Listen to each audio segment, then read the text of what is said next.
Olá, começa agora mais um programa Nossa Saúde. O assunto de hoje é a importância da sexualidade no bem-estar e na qualidade de vida.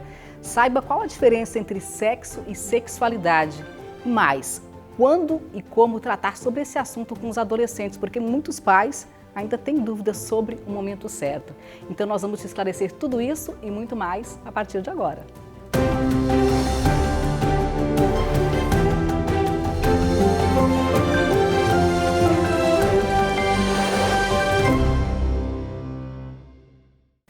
E a nossa entrevistada é a doutora Larissa Fontana, psicóloga e terapeuta sexual. Doutora Larissa, seja muito bem-vinda aqui ao Nossa Saúde. Obrigada pelo convite em estar aqui fazendo esse trabalho com vocês hoje. Muito obrigada a você. E muitas pessoas ainda confundem, sexo com sexualidade. Vamos começar então esclarecendo para as pessoas qual é a diferença.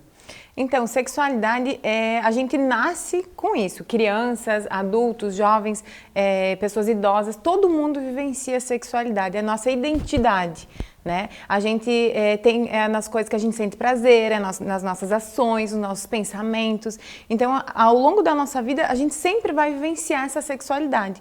E o sexo é o ato em si. Né? Então é natural que as pessoas vivenciem isso, elas pensem, elas fantasiem, né? Então é natural das pessoas vivenciar essa sexualidade.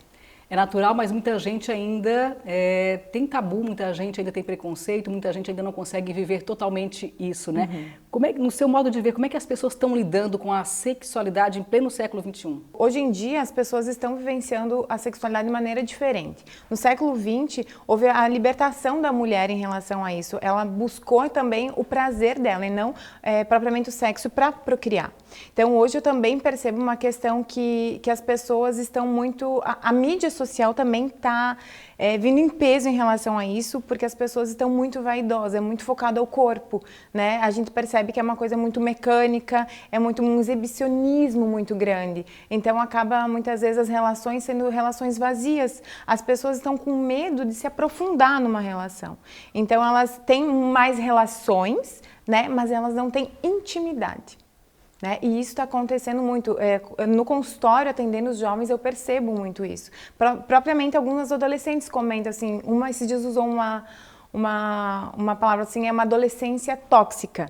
Né? Porque ela começou a não se sentir bem com o corpo dela, porque onde elas vivenciam Instagram, Facebook, né? Elas começam a ver que elas não estão dentro daquele padrão elas começam a se comparar muito umas com as outras. Isso, então também a questão da autoestima delas, elas estão em busca daquilo, mas que padrão é esse? Né? Na verdade não tem padrão, só que a mídia social está batendo muito forte nisso. E aí eu percebo também essa baixa autoestima delas, uma não aceitação do corpo delas. Né? Então, por um lado, a gente evoluiu muito, mas a gente está perdendo bastante em relação Falta um a isso. equilíbrio. Está faltando um equilíbrio.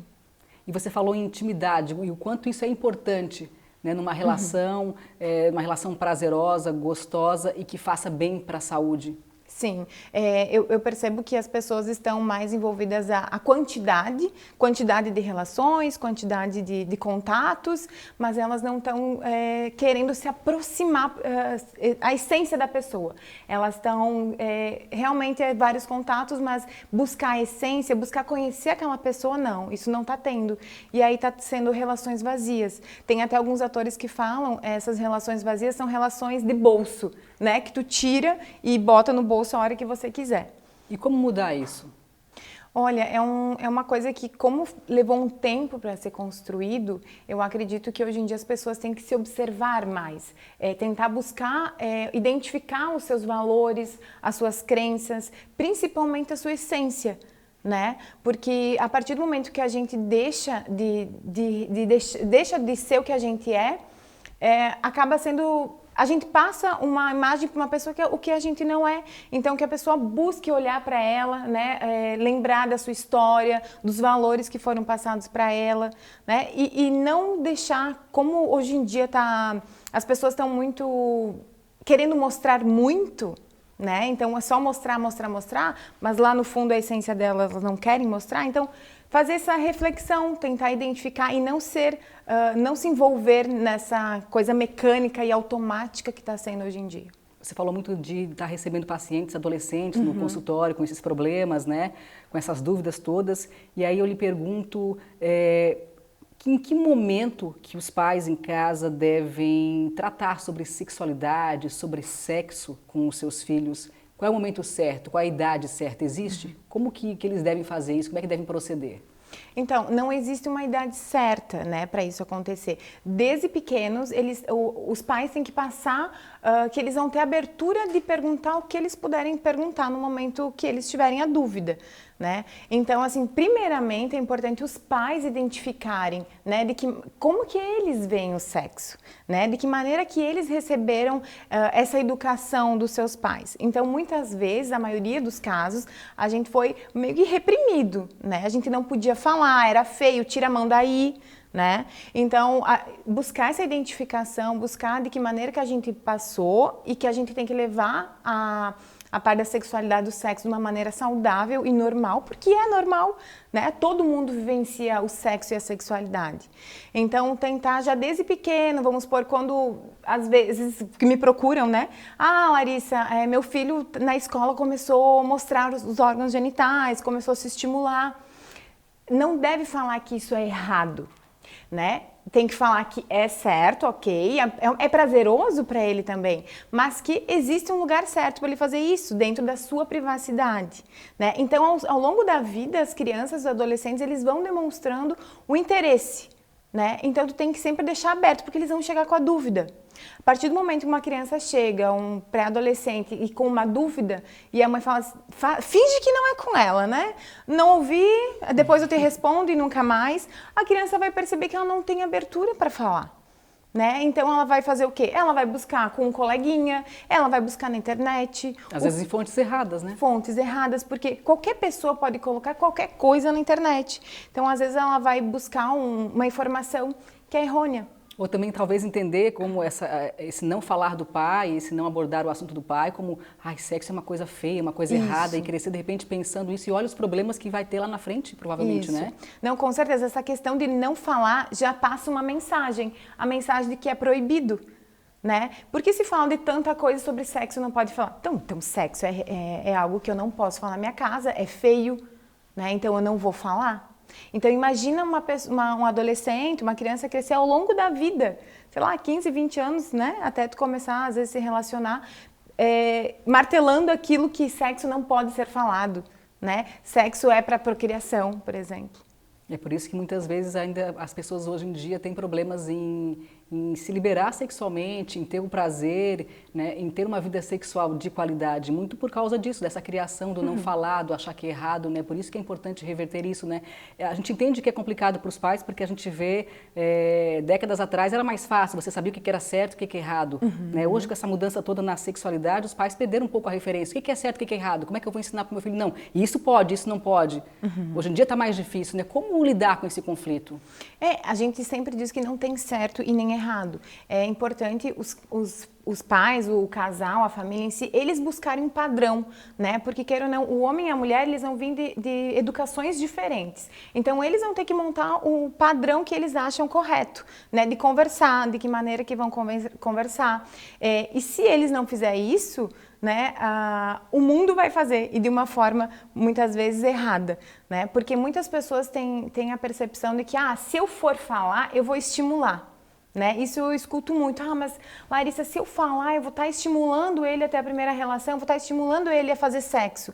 Não, estudos indicam que a educação sexual, a orientação sexual, ela retarda a primeira relação e, consequentemente, também a questão de se prevenir, né, de uma gravidez indesejada, de doenças sexualmente transmissíveis, né? A gente vê a questão do não falar, ela gera ainda mais dúvida, gera ainda mais preconceito, acaba chegando aí na questão de uma adolescente grávida, que a gente vê aí aos milhares, né, na desinformação. Então, quer dizer, quanto mais você falar, quanto mais você ensinar, quanto mais você tiver isso aberto na sua família, né, muito mais informação e muito menos problemas a gente vai ter isso.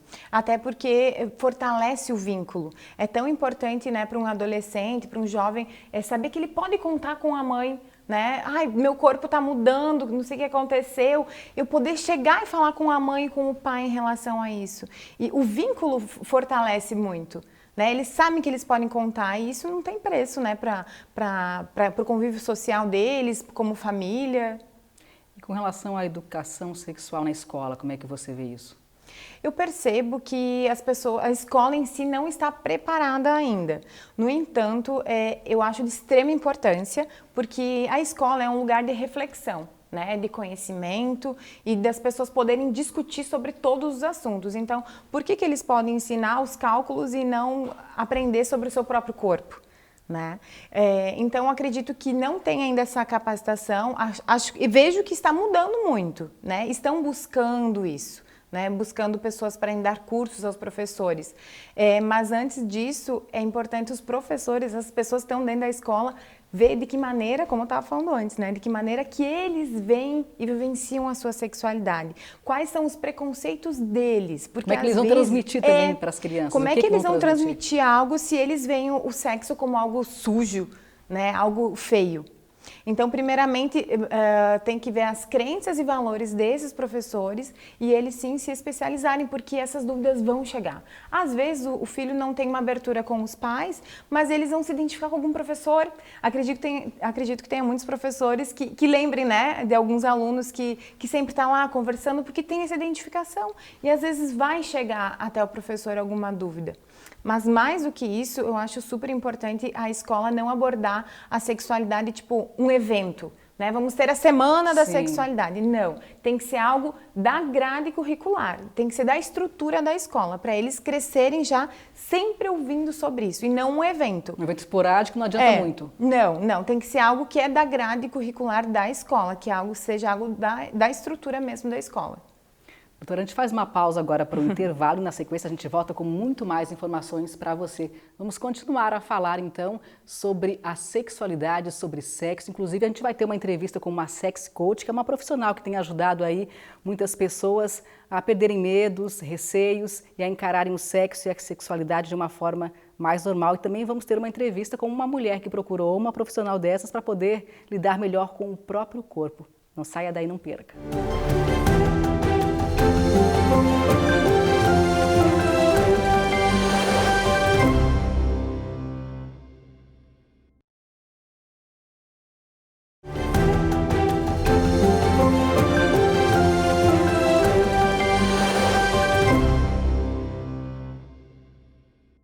Estamos de volta e continuamos o bate-papo sobre sexo e sexualidade com a doutora Larissa Fontana, que é terapeuta sexual, psicóloga. Doutora, conta pra gente qual é a importância, né, de uma vida sexual de qualidade, uma vida sexual satisfatória. Então, o sexo ele faz parte da qualidade de vida. Segundo a Organização Mundial de Saúde, faz parte a saúde sexual dentro da qualidade de vida, né? Então, o porquê a gente não expressar isso, não vivenciar, né, se é tão importante, se nos faz tão bem, né? Queira ou não, a relação sexual de uma maneira geral, ela vai deixar a pessoa mais relaxada, mais tranquila, né? Só que quando, vamos supor, a gente fala sobre um casal, a vida sexual de um casal, por exemplo, a gente tem que pensar que o quê? São duas pessoas que vieram, como eu estava dizendo antes, de duas educações diferentes. Então, cada pessoa tem a sua individualidade, né? Algumas pessoas gostam do toque diferente, a intensidade diferente. Então, a primeira coisa em relação à relação sexual satisfatória é você saber dos seus limites, né? E do que você gosta, é saber se tocar, né? Então, a gente vai lá, novamente lá atrás, ver como você vê o sexo e como você vê o seu corpo em si. Então, se a gente não sabe aonde a gente gosta de ser tocado, como é que a gente vai fazer com que o outro saiba fazer alguma coisa no nosso corpo? Né? Então, a primeira coisa é as pessoas se tocarem, né? Aprender que esse corpo está ali e tem zonas erógenas e não tem pontos iguais para todo mundo. E elas não estão ali por acaso, né? Não estão por acaso, então a pessoa tem que se tocar, né? E tentar passar por cima dessas crenças. Se a pessoa não está conseguindo sozinha, buscar ajuda psicológica, né? Porque os psicólogos estão ali para auxiliar. Então, às vezes tem algum trauma, alguma questão de educação. Então, aliando isso, né, é que o casal vai poder dizer o que o outro, que um gosta e o que não gosta, né, porque são diferentes, né, e se não haver essa comunicação, eu sempre falo que a comunicação é a chave da relação, né, como é que, o fulano não sabe o que eu gosto, mas tu já falou para ele? Né? Ele faz muito intenso, mas tu já falou que você não gosta? Né? Ainda finge prazer muitas vezes, e né? fingem prazer. Né? Aí fica pior. Mas deixei tão claro. Não, gente, o homem ele não consegue entender nas entrelinhas. Né? Então, a comunicação, né? Não é ruim você falar que você não gosta, porque ele está se empenhando, ou ela está se empenhando. Então, tem que haver a comunicação, dizer o que gosta e o que não gosta. Porque tendo uma relação sexual saudável e satisfatória, é buscar, né, em si o seu bem-estar. É, né? saúde. É saúde. Qual é o impacto, né, de uma vida sexual não satisfatória, né, na questão física e emocional das pessoas? A questão da relação, quando as pessoas têm uma relação sexual saudável e satisfatória, não existe um padrão também, primeiramente, de quantas vezes por semana eu tenho que transar para estar dentro do padrão. Porque não existe um padrão, como eu estava dizendo. O casal que vai desenvolver o padrão. Se uma vez por semana e com qualidade ambos estão satisfeitos, é isso que importa. Né? Em relação ao nosso estado emocional e físico, com a relação sexual a gente libera a ocitocina, né? Que é o hormônio da felicidade. Então, e também a gente produz a dopamina, que é o hormônio do estresse. Então, normalmente, se a gente começar a se observar, por que depois de uma relação sexual muitas pessoas estão bem, estão leves, estão felizes, né? E isso interfere muito, né? Na vida emocional, no dia a dia, na questão do contato também com o casal. Né? Se a gente for observar, os casais que têm as relações sexuais com qualidade, né? Onde ambos gostam de se dar prazer um ao outro, eles estão mais próximos. Né? Então isso fortalece o vínculo do casal, né? Fortalece a intimidade, só tem benefícios, né? Sendo que também tem a perda de calorias. Maravilha. Agora, diferentemente de anos atrás, quando as mulheres, principalmente as mulheres, né, tinham algum problema ligado ao sexo e elas acabavam, por receio, por medo, vivendo com isso para si, passando uma vida inteira, de repente, sem se descobrir, sem ter prazer, hoje em dia, elas e também eles estão buscando cada vez mais um apoio, uma ajuda para se liberar desses medos, desses receios e ter uma vida sexual satisfatória, com qualidade, né, benéfica. E a nossa repórter, a Michele Todescato, ela foi conversar com uma sex coach, que é uma profissional que tem ajudado aí, que está no mercado e que tem ajudado muitas pessoas, né, a se liberarem desses medos e desses receios. E ela também conversou com uma mulher que procurou essa sex coach porque ela não estava bem com o corpo dela, então ela procurou essa ajuda para ter uma vida sexual melhor, né, com mais qualidade. A gente vai dar uma olhadinha nessa reportagem agora. O Sex Coach é um especialista que auxilia homens e mulheres a encontrar caminhos para melhorar a vida sexual e também afetiva. Diferente de um terapeuta ou psicólogo, o Sex Coach está mais ligado a queixas simples. O cliente, que pode ser casado ou solteiro, aprende a deixar de lado mitos e preconceitos que podem prejudicar e dificultar a relação. Com dicas, metas e até lições de casa, o profissional propõe ao aluno a evolução sexual e o empoderamento em relação ao próprio corpo e desejos. Faz um ano que a Coriander Dark se formou em Sex Coach. A especialização veio para somar ao trabalho que ela já desenvolvia como empreendedora no mercado feminino. Ela conta que o seu papel é auxiliar as pessoas na busca de uma relação plena e destaca a importância de uma vida sexual bem resolvida. Quando tu descobre que tu tem algum problema ou um bloqueio, tu vai passar a tua vida inteira resolvendo isso, né, e trabalhando constantemente, diariamente para isso, não voltar a acontecer. E até pessoas que não têm nenhum tipo de trauma, né, que não teve nenhum tipo de trauma, deve provavelmente ter alguma questão que não quis resolver, ou que passou por cima, ou que tentou resolver sozinho, mas que no fim não resolveu. Enfim, o Sex Coach ele pode ajudar desde de traumas, de bloqueios, assim, a ajudar a liberar. E tanto coisas simples, né, como ajudar a reatar o relacionamento que está há anos parado, assim, ou só lembrar para que serve o relacionamento. sexo depois da gravidez, que também que é um problema simples de se resolver, mas é bastante comum e é difícil, tem bastante por aí. E é uma causa muito grande de términos de relacionamentos. Então, são desde pequenos problemas a problemas um pouco mais graves. Aí tem a rede de apoio por trás, né? A Sex Coach explica que o atendimento pode ser individual ou em casal. E o tempo de consultoria depende muito da questão que o cliente apresenta. A Bárbara Blota percebeu que havia algo errado logo que iniciou a vida sexual. Ela sentia dores durante a relação e tinha alguns tabus sobre o sexo. Buscou ajuda profissional. Na verdade, passou por vários profissionais até entender o que acontecia. Hoje ela está mais resolvida e incentiva outras mulheres e homens também a buscar ajuda e autoconhecimento para desfrutar da sexualidade de maneira saudável e consciente. Eu comecei a trabalhar essas questões e ao longo do tempo eu fui buscando outras ferramentas para autoconhecimento, para me trabalhar como um todo. Até chegar no ponto que eu estou hoje, que eu acho que eu estou voltando para rever essas questões de traumas, porque eu fiquei muito tempo sem me relacionar com outras pessoas, né? Ter um parceiro fixo para poder me abrir para isso. E agora eu estou voltando a olhar para essas questões. Eu super incentivo as mulheres a irem buscar pelo seu conhecimento. E a parte de sexo tem tudo a ver, porque pelo menos a minha busca por autoconhecimento começou olhando para o meu corpo, né? Começou olhando para essas questões de sexo.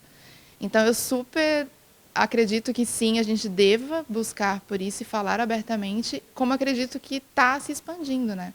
Cada vez mais que a gente fala em autoconhecimento e fala em empoderamento feminino, é mesmo essa busca por essa liberdade de poder falar sobre essas questões que até então sempre foram muito tabu. O sexo é a primeira coisa e eu digo que é 70% do relacionamento. Então, se o sexo tá bom, o restante vai andar junto, né? Mas se o sexo tá ruim, o restante também vai estar ruim. E assim, consequentemente, o relacionamento, né? Para você ter um relacionamento, você tem que ter um sexo e vice-versa. São duas coisas que têm que andar juntas.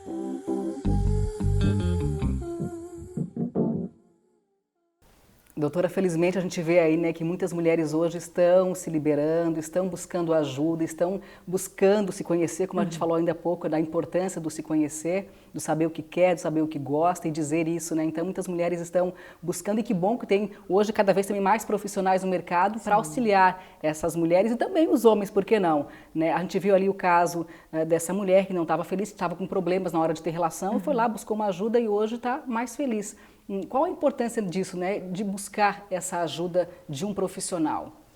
É de extrema importância, né? Porque a partir do momento que a pessoa percebe que algo não está bem com ela mesma, em que ela não está satisfeita com a relação sexual, ou ela sente dor, né? Ou ela também não tem orgasmos, né? Então isso vai prejudicando, a gente vai percebendo que vai prejudicando ao longo do tempo a relação do casal. E eu percebo também que demora alguns anos, né? A pessoa vai protelando, talvez por quê?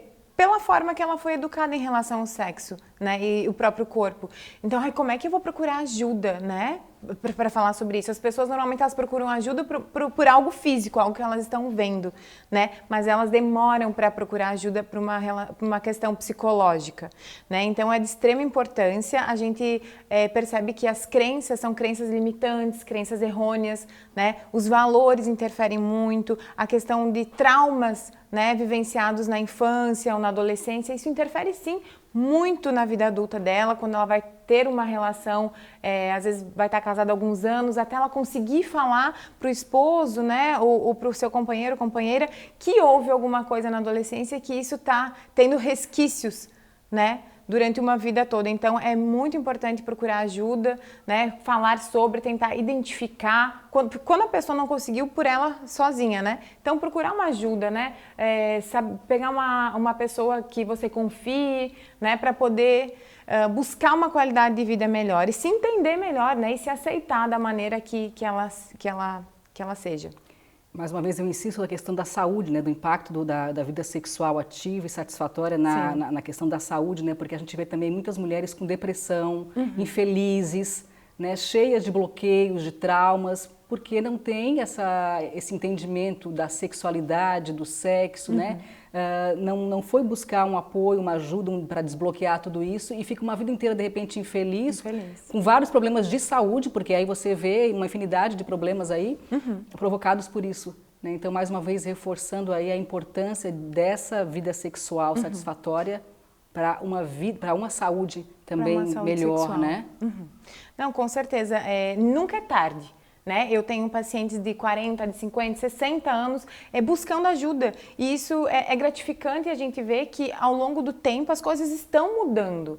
Né? É muito devagar, mas está mudando. Tanto que o número de profissionais também que estão trabalhando com esse assunto está aumentando. Então, é muito bom ver isso. Mas também é importante salientar que, vamos supor, não é só pelo número de profissionais, mas que também tenha debate sobre isso. Né, que as pessoas possam falar sem ter vergonha, né, possam falar na fila do supermercado, né, não pensando, é algo errado, vão me julgar. Não, é algo natural, como a gente estava dizendo, e faz parte da vida das pessoas. É qualidade de vida ter uma relação sexual saudável, onde você se sinta bem, onde você vá até os teus limites. Né, porque a gente não tem que fazer algo que a gente não se sinta bem, isso é muito importante. Né? Então, com a comunicação em relação, né, aos casais e buscar sempre o seu prazer e também o prazer da outra pessoa que está com você. A gente tem falado muito das mulheres buscando ajuda, se liberando, mas também os homens, muitos deles também têm seus traumas, os seus bloqueios, e eles têm buscado ajuda. Como é que você vê isso? Sim, eles buscam, principalmente eles buscam mais ajuda do que a mulher. Tá? A mulher, ela demora mais para procurar ajuda, né? E às vezes quando ela vai, ela para o tratamento. O homem, quando ele vai até o fim. Eu percebo essa persistência dele. Ele pode às vezes demorar um pouco, mas ele vai até o fim do tratamento. Eles se empenham. Se eu falar para o paciente, seria importante você procurar ajuda também no psiquiatra, fazer alguns exames e tal, eles vão. E eu percebo uma resistência um pouco maior do lado das mulheres. E normalmente que tipo de problema tem os homens com relação ao sexo, à sexualidade? Ejaculação precoce. Né? Isso acontece impotência. Também a questão dos homens que têm ejaculação retardada, onde eles demoram muito para ejacular. Né? Então, muitas vezes a gente vai perceber que lá na infância, lá na adolescência dele, quando eles começaram a ter interesse por essa área, eles começaram a assistir muito filme pornô. Né? E o que aparece no filme pornô? Homens lindos, maravilhosos, né, com um corpo super escultural, que transam 2, 3 horas seguidas. A performance, tanto da mulher quanto do homem, né, e eles cresceram vendo isso e achando que era certo. Né? Claro que eu não estou generalizando, né, estou falando de algumas coisas que podem acontecer. Então, eles cresceram com aquilo achando que era certo. Então, transar 2 horas, 3 horas, isso era então é isso que eu tenho que fazer, né?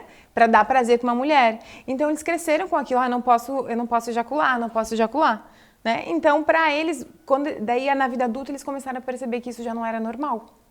Né? E aí também buscam uma ajuda. Também é importante salientar que a questão da ansiedade influencia muito, a questão da depressão, né? Porque às vezes chega um paciente que não tem desejo sexual, tanto homem quanto mulher, mas a gente vai investigar. E por quê? Porque essa pessoa está passando por um estado deprimido. Né? Então, uma pessoa deprimida, ela não tem prazer em ir trabalhar, libido, então ela vai perder a libido. Né? São áreas que estão entreligadas. Né? Então, não tem como uma pessoa estar com a libido super em alta se ela está deprimida, ela não tem vontade de sair de casa, não tem vontade de trabalhar. Né? A questão também da ansiedade influencia muito na questão da relação sexual. Então, é mais um fator para as pessoas estarem ali ligadas e procurar ajuda. Então, doutora, para encerrar nossa entrevista, nosso tempo infelizmente está terminando, né? Que mensagem que vocês deixariam para mulheres e para homens, né, com relação a sexo, a sexualidade? Então, a relação sexual faz parte da vida, né? Faz parte da qualidade de vida das pessoas. Então, para você que muitas vezes percebe que tem alguma restrição em relação ao teu corpo, tentar ler muito sobre isso, buscar se tocar na hora do banho. O homem também, com certeza, tem homens e mulheres com algumas restrições em relação a isso, em relação à sua educação. Então, se você não está satisfeito, busque ajuda de um profissional que você confie, que possa te auxiliar e com certeza te ajudar e buscar uma vida saudável, uma vida sexual, onde você vai ser com certeza mais feliz. Porque o normal é ter uma vida sexual saudável, satisfatória. Sim. Isso é o normal, né? Isso, Ao contrário, não é normal. Não é normal, é claro. A gente tem também patologias que é a pessoa que é assexuada, né? Que ela não sente tesão por pessoas, ela não sente vontade de transar. A partir do momento que para ela isso é normal, tá tudo bem. Como mas a gente tá falando da maioria das pessoas. A maioria das pessoas, né? Que isso é natural, faz parte da vida da pessoa e ela tem sim, né? Que buscar o seu próprio prazer para também sentir prazer quando uma outra pessoa a tocar. Doutora, muito obrigada pela sua participação aqui no nosso programa. Foi um prazer imenso. Obrigada pela participação. E assim, então, Nossa Saúde, que tratou hoje sobre sexo, sobre sexualidade, vai encerrando. A gente agradece a sua participação e te lembra, né, que se você quiser mandar alguma sugestão para o nosso programa, basta mandar um e-mail para o endereço que aparece aí na sua tela. Até uma próxima.